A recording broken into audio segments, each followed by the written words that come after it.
Hi, so glad you could drop by Media Champions today. I'm your host, Mary Therese Griffin in Atlanta. Today, we're going to go up to Minneapolis, Minnesota. That's where we find Zach Grove of Zach Grove on the program today. Hi, Zach. Welcome to Media Champions. Hi, Mary Therese. Happy to be here.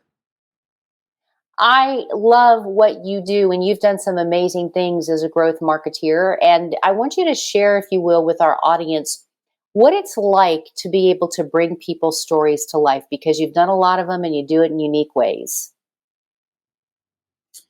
Yeah, absolutely. I think that, it's always impactful when you can hear about how you're, impacting clients. So I'm with a marketing agency currently called Single Grain, and I've also worked with a lot of other clients on growth marketing.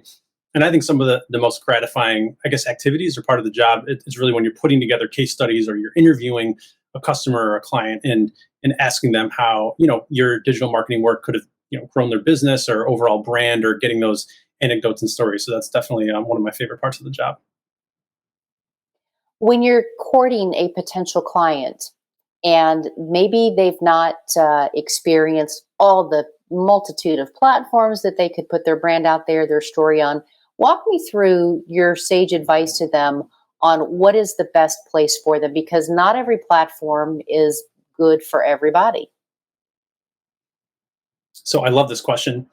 I think a couple of the questions, or maybe the heuristics that I like to start with, is first understanding what's already working for them. Oftentimes a company will get distracted by different shiny objects, right? There's TikTok, there's all these different new channels, when in reality, you might find out in looking at the data and talking to them that, oh, wow, you're getting, 80% of your customers via partnerships or SEO or whatever it may be. And we can actually double down, triple down, quadruple down on what's already working. So I think that if companies paid more attention to just maximizing before they hit those diminishing returns, I think that they would get a lot more return on their digital marketing in general.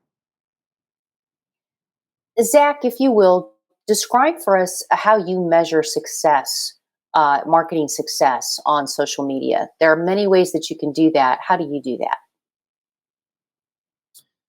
So a couple ways. I think you can look at measuring success quantitatively. And so you can look at tools like Google Analytics and various marketing attribution tools to understand, okay, how many visitors are we getting from, a given channel on social? How many of those are actually turning into lead forms or could be e-commerce revenue?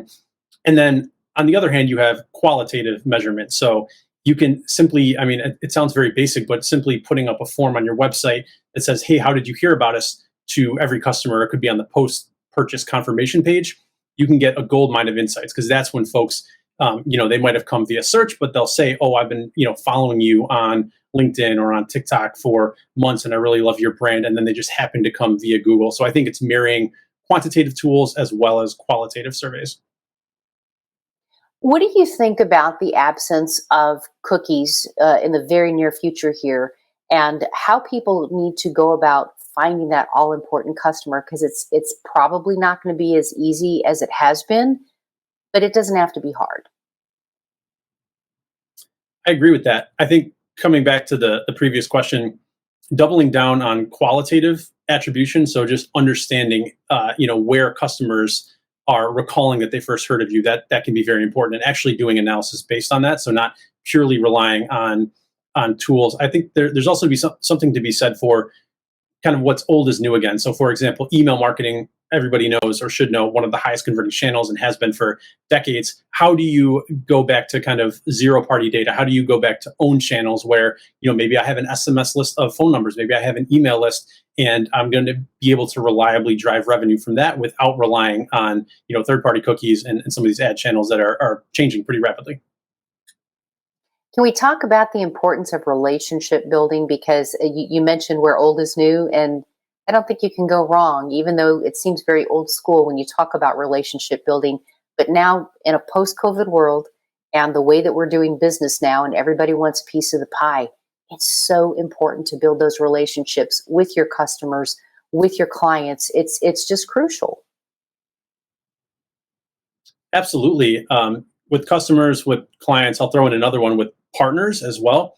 There's if folks want a book recommendation, I would argue one of the more underrated marketing books of all time. It's by an author. He's a marketing genius named Jay Abraham. And the book is called Getting Everything You Can Out of All You Got. And in that book, one of the main takeaways is writing down a list of, hey, who are all of the other companies that we could potentially partner with who already have our dream customers? So developing those relationships, super important as well. Partnerships are crucial. Zach, we're out of time, but I'd love to have you come back so we can continue the discussion just about partnering, because I think it's so important. And I think you are the guy that we need to pick your brain to get the answers for that. So will you come back?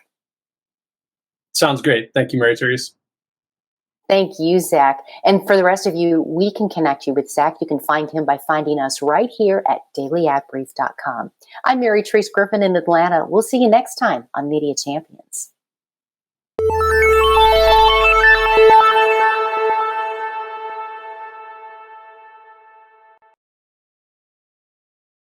Simplify presents Addressable CTV, combining the power of TV with the targeting and attribution of digital. Simplify's Addressable CTV delivers massive reach with the ability to scale without sacrificing precision. TV buyers can generate incremental reach with household-level targeting, frequency controls, reporting, and insights. To learn more about Simplify's Addressable CTV and what it can do for your clients, visit simply.fi.